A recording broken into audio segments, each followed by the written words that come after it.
மதுரையில் உலக தமிழ் தொழிலதிபர்கள் மாநாடு. 50க்கும் மேலான நாடுகளிலிருந்து வெற்றி தமிழர்கள் பங்கேற்பு. மதுரை D02 தீரைஸ் எழுமின் என்ற உலக தமிழ் தொழிலதிபர்கள் மற்றும் திறனாளர்களை இணைக்கும் அமைப்பு 2018ஆம் ஆண்டு மதுரை நகரில் தொடங்கப்பட்டது. இன்று 40க்கும் மேலான நாடுகளில் கிளைகளை உருவாக்கி வளர்ந்துள்ள இந்த அமைப்பு தனது 16வது உலக மாநாட்டினை மதுரை சிந்தாமணி வேலம்மாள் மருத்துவமனை அருகிலுள்ள ஐடாஸ் கடர் மற்றும் G.R.T நட்சத்திர விடுதி அரங்குகளில் வரும் ஜனவரி 8, 9, 10, 11 நாட்களில் மதுரையில் சங்கம் 5 எனும் பெயரில் நடத்துகிறது. இம்மாநாட்டில் America, Canada, Switzerland, France, Germany, பிரித்தானியா, இத்தாலி, ஐக்கிய அரபு Emirates, Oman, Saudi Arabia, Qatar, Malaysia, Singapore, Japan, Indonesia, Australia உள்ளிட்ட 50க்கும் மேலான உலக நாடுகளிலிருந்து சுமார் 2000 தமிழ் தொழிலதிபர்களும் திறனாளர்களும் கலந்து கொள்ளும் இம்மாநாட்டில் ரூ.2000 கோடி அளவிலான தொழில் வணிக பரிமாற்றங்களுடன் ஒப்பந்தங்களும் நடைபெறும் என எதிர்பார்க்கப்படுகிறது. இந்தியா மிகப்பெரிய சந்தை என்ற அடிப்படையில் மும்பை, கோவா, கொல்கத்தா, புதுடில்லி, பெங்களூரு உள்ளிட்ட நகரங்களில் தொழில் வணிகம் செய்யும் தமிழர்களும் சங்கம் 5 மதுரை மாநாட்டுக்காக அழைக்கப்பட்டுள்ளார்கள். பெங்களூர், மைசூர், சிவமோகா உள்ளிட்ட கர்நாடக மாநிலத்திலிருந்து மட்டுமே சுமார் 150 தமிழ் தொழிலதிபர்களும் வணிகர்களும் கலந்து கொள்ள உள்ளனர். மாநாட்டு ஏற்பாடுகளை தீரைஸ் எழுமின் அமைப்பின் நிறுவனர் அருத்திரு ஜெகத் கஸ்பர் தலைமையில் பெரிஸ் மகேந்திரவேல், தமிழ்நாடு வர்த்தக சங்க தலைவர் ஜெகதீசன், தமிழ்நாடு ஜல்லிக்கட்டு பேரவை தலைவர் ராஜசேகர், மதுரை எழுமின் தலைவர்கள் சரவணன், பாலகுரு, திரு கணேஷ், ஞானகுகன், காவேரி கனி உள்ளிட்ட பலரை கொண்ட மாநாட்டு ஒருங்கிணைப்பு குழுவினர் செய்து வருகின்றனர்.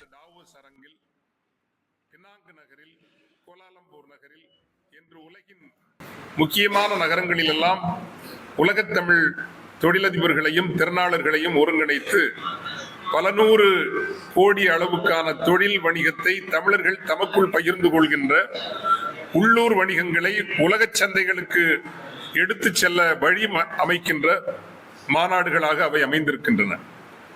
என்றும் 16 போல் 16வது மாநாடு மீண்டும் எங்கு இந்த அமைப்பு பிறந்ததோ அதே மாமதுரை நகருக்கு வருகின்ற ஜனவரி மாதம் 8, 9, 10, 11 நாட்களில் வருகிறது. தொடங்கிய இடத்தில் மீண்டும் வருகிறது என்பது ஒரு மகிழ்ச்சி என்றாலும் கூட அந்த மகிழ்ச்சிக்குள் பெரிய ஒரு வரலாறும் காத்திருக்கிறது. காரணம், முதல் மாநாட்டில் 10, 11 நாடுகளிலிருந்துதான் பங்கேற்பாளர்கள் இருந்தார்கள். ஆனால் 7 ஆண்டுகளில் மீண்டும் மாமதுரைக்கு வருகின்ற போது 50க்கும் மேலான நாடுகள் பெருநகரங்களின் தமிழர்கள் வருகிறார்கள். இது மிக முக்கியமான ஒரு நிகழ்வு. 50க்கும் மேலான நாடுகள் பெருநகரங்களினுடைய தமிழ் தொழிலதிபர்கள் திறனாளர்கள் மதுரைக்கு வருகிறார்கள். இது மிகைப்படுத்தப்பட்ட ஒன்று அல்ல. தமிழர் வரலாற்றில் மொழிக்காகவும் இலக்கியத்திற்காகவும் பண்பாட்டிற்காகவும் உலகத்தமிழ் மாநாடுகள், அந்த மாநாடுகளில் மிக விரிந்து பரந்துபட்ட பங்கேற்பு நிகழ்ந்திருக்கிறது. ஆனால் தொழில் வணிகம் என்று தமிழர்களை மையப்படுத்தி உலக அளவில் ஒருங்கிணைக்கப்படுகின்ற மிகப்பெரிய ஒரு மாநாடு என்பது தமிழர் வரலாற்றிலேயே இதுதான் முதல் முறையாக இருக்கும் என்பது எங்களினுடைய தாழ்மையான ஒரு மன நிறைவு என்று வைத்துக் கொள்ளுங்களேன். அதிலும் இந்த இதுவரை பதிவு செய்த நாடுகளினுடைய கணக்கை பார்த்தால் மதுரைக்கு யார் யாரெல்லாம் வருகிறார்கள், வருவதற்கு என்று சுவிட்சர்லாந்து நாட்டிலிருந்து மட்டுமே தமிழர்கள் 100 பேர் பதிவு செய்து விட்டார்கள். அமீரகம், ஷார்ஜா, துபாய், அபுதாபி நகரங்களிலிருந்து 100க்கும் மேலானவர்கள் பதிவு செய்து விட்டார்கள். அமெரிக்காவிலிருந்து அதே போல 60-70 பேர் பதிவு செய்வதற்கு ஆன அறிவிப்பை தந்திருக்கிறார்கள். விரைவில் அது நடைபெறும். Malaysia, Singapore, Indonesia, Japan, Australia நாடுகளிலிருந்து 150க்கும் மேலானவர் பதிவு செய்திருக்கிறார். சுமார் 2000 தமிழ் தொழிலதிபர்கள் திறனாளர்கள் ஜனவரி 8, 9, 10, 11 நாட்களில் இங்கே ஒன்று கூடுகிறார்கள். 2000 கோடிக்கு மேல் தொழில் வணிகம் தமிழருக்கிடையே நடக்கும் என்பது எங்களினுடைய கணிப்பும் எதிர்பார்ப்பும். அதிலும் நாங்கள் கவனம் எடுத்து அமெரிக்க வரி விதிப்பினால் 7 துறைகள் பெரிதாக பாதிக்கப்பட்டிருக்கின்றன. அந்த துறைகளில் 4 துறைகள் முதன்மையாக தமிழகத்தை மையமாக கொண்டவை. இது பலராலும் கவனப்படுத்தப்படவில்லை. மீண்டும் சொல்கிறேன், அமெரிக்க வரி விதிப்பினால் மிகவும் பாதிக்கப்படுகின்ற ஒரு 4-5 துறைகள் தமிழகத்தை பெருவாரியாக கொண்டவை. திருப்பூர், ஈரோடு அந்த பகுதிகளை மையமாக கொண்ட ஜவுளித்துறை மிகப்பெரிய ஒரு பாதிப்பை கண்டிருக்கிறது. அதே போல காலணிகள் மற்றும் தோல் பொருட்கள் துறை மிகப்பெரிய பாதிப்பை கண்டிருக்கிறது. வேளாண்மை மற்றும் உணவுப் பொருள் உற்பத்தி, அக்ரி அண்ட் ஃபுட் ப்ராடக்ட்ஸ் துறை மிகப்பெரிய பின்னடைவை சந்தித்திருக்கிறது. ஏறக்குறைய 40% ஏற்றுமதிகள் தடைப்பட்டிருக்கின்றன. என்ஜினியரிங் ப்ராடக்ட்ஸ், உற்பத்தி பொருட்கள், அதே போல IT products and services, human capital, மனித வளம் உலகம் முழுவதும் சென்று கொண்டிருந்த, அமெரிக்கா சென்று கொண்டிருந்த.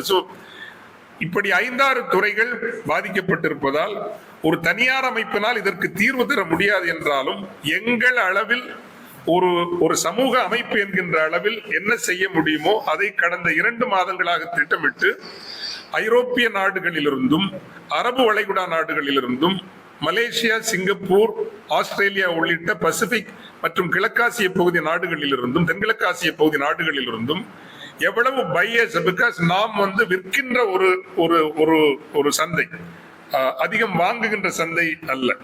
அந்த வாங்குகின்றவர்களை உலகத்திலிருந்து கொண்டு வர வேண்டும் என்று ஒரு கட்டமைக்கப்பட்ட முயற்சியை எடுக்கின்றோம். எந்த அளவுக்கு வெற்றி பெறுவோம் என்பது தெரியாது. ஆனால் மானசீகமாகவும் விரும்பியும் திட்டமிட்டும் கட்டமைத்தும் ஒரு குறைந்தபட்சம் 100 பையர்ஸாவது கொண்டு வரணும் அப்படிங்கிற ஒரு முயற்சி எடுக்கப்படுகிறது. ஐடாஸ் கட்டர் அரங்கினுடைய 2 எல்லா முழு அரங்கையும் எடுத்திருக்கிறோம். ஐடாஸ் கட்டருக்கு பக்கத்தில் இருக்கிற ஜிஆர்டியையும் முழுசா எடுத்திருக்கிறோம்.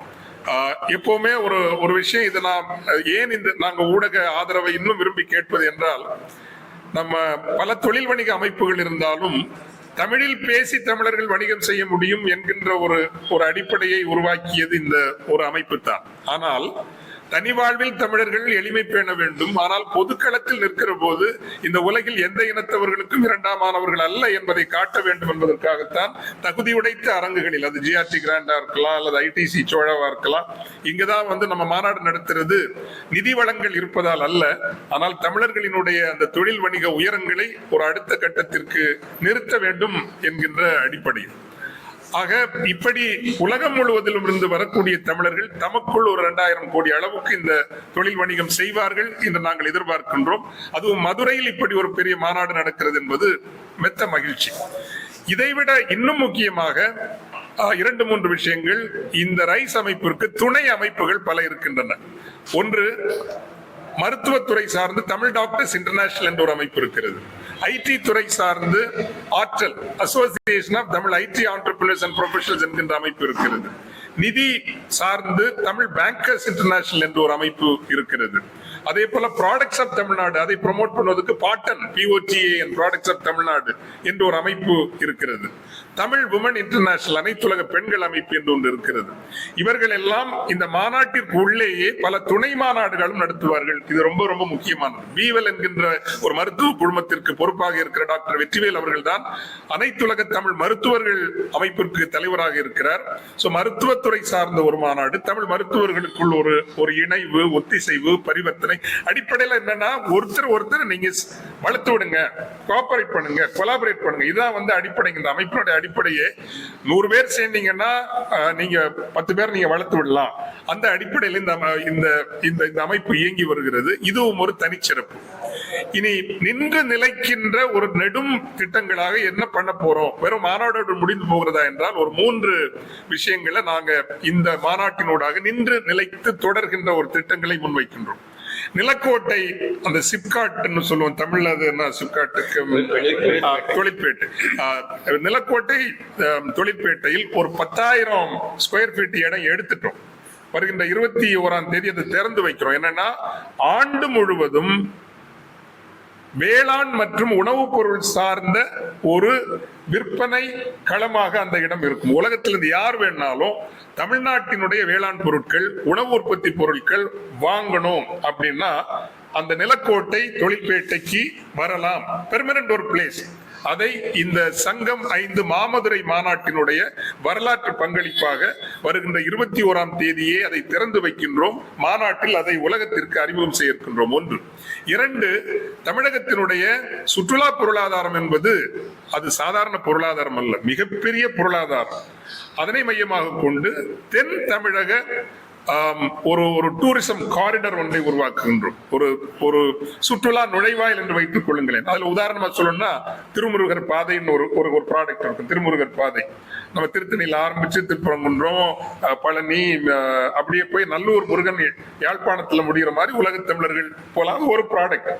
அல்லது தாமிரபரணி அதனுடைய கிளை நதிகள், அதுக்கு தமிழகத்திலேயே தொடங்கி தமிழகத்தில் முடிகின்ற ஒரே நதி தாமிரபரணி, ஆண்டு முழுவதும் பாய்கின்ற நதி. அந்த நதியை தரிசிப்பது என்பதும், அந்த நதிக்கரை ஓரமாக அமைந்திருக்கிற நவகைலாயங்கள் உண்டு, நீங்கள் கேள்விப்பட்டிருப்பீர்கள், அவற்றை மையமாக வைத்து என்று.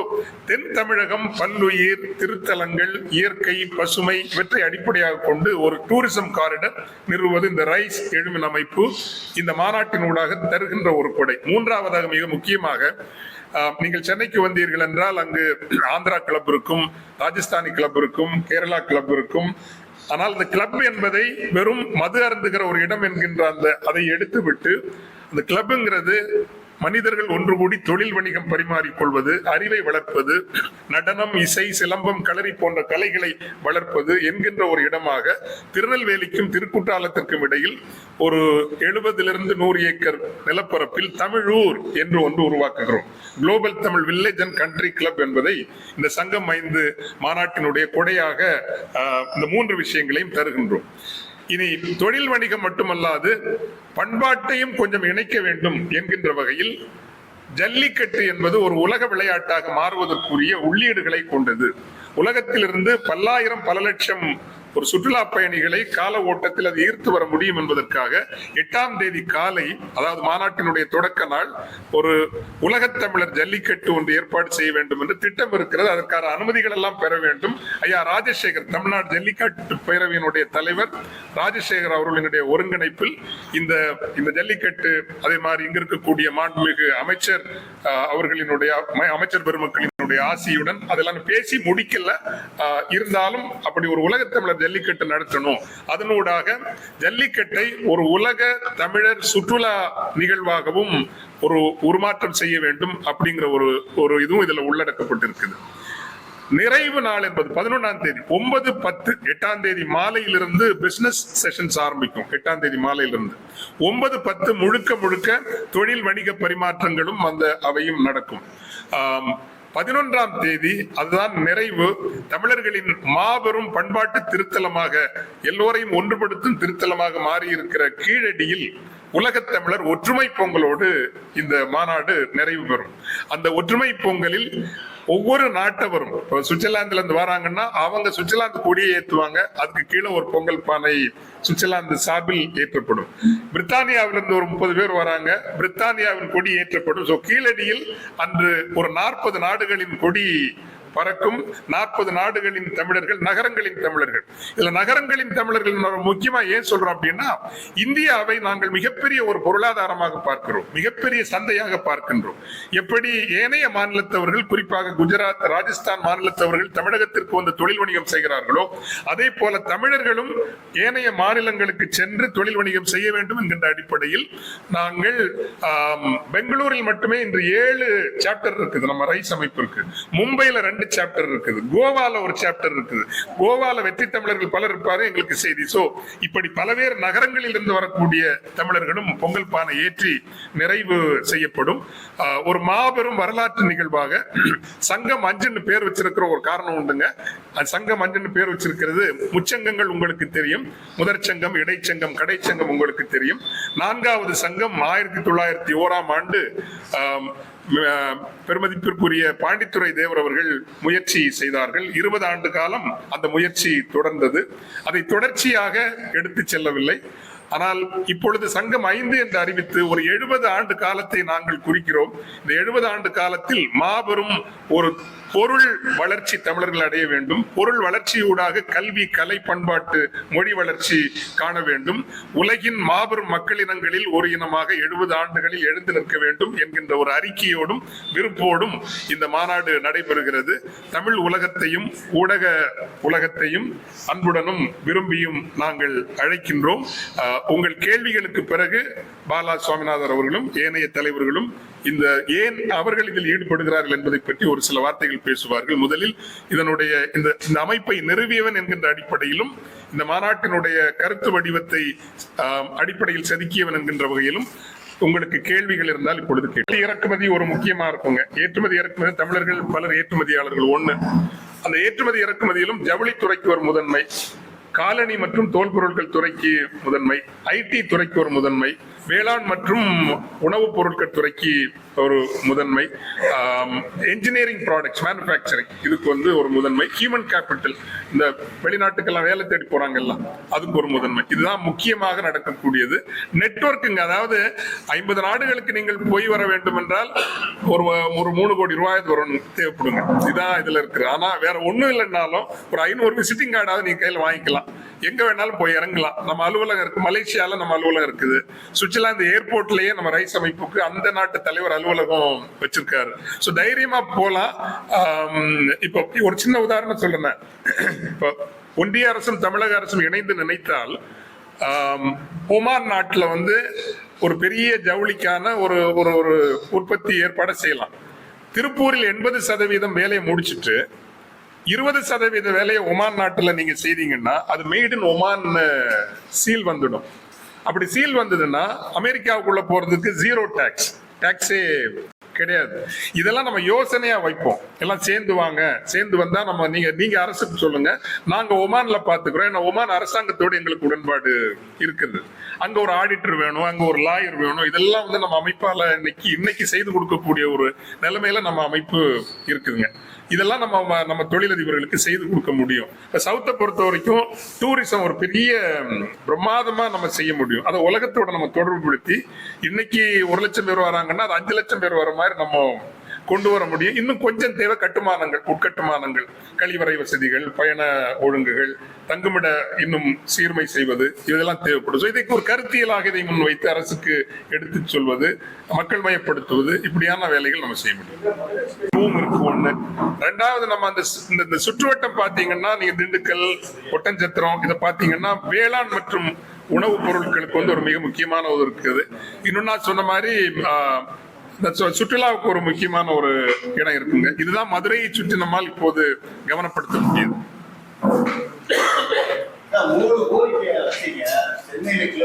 இதை எப்படி சொல்லலாம்னா, அதாவது இதை இப்படி பாருங்களேன், நம்ம கட்டாயம் 8 லட்சம் 10 லட்சம் எல்லாம் வைக்க போறது கிடையாது.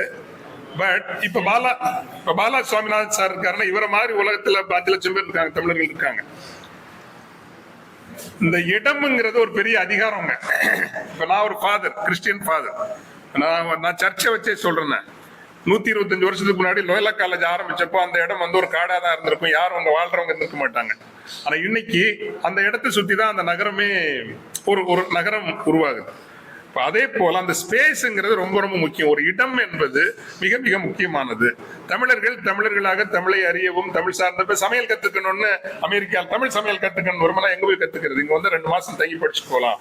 அல்லது தொல்காப்பியத்தை ரொம்ப டீப்பா படிச்சுக்கணும் அப்படின்னு தெரிஞ்சா எங்க போறதுன்னா நீங்க எங்க வரலாம், நீங்க தொல்காப்பியத்தை படிச்சுக்கலாம். இது உலகத் தமிழர்கள் எளிதாக இணைந்து வருவார்கள். கால ஓட்டத்தில் அது ஒரு மிகப்பெரிய களமாக மாறும். இதை நாங்க ஒரு 20 ஆண்டு திட்டமாக தான் பாக்குறோமே தவிர 1 வருஷத்துல 2 வருஷத்துல இது ஆகா ஓகோன்னு வளரும் அப்படின்னு நாங்க நினைக்கலீங்க.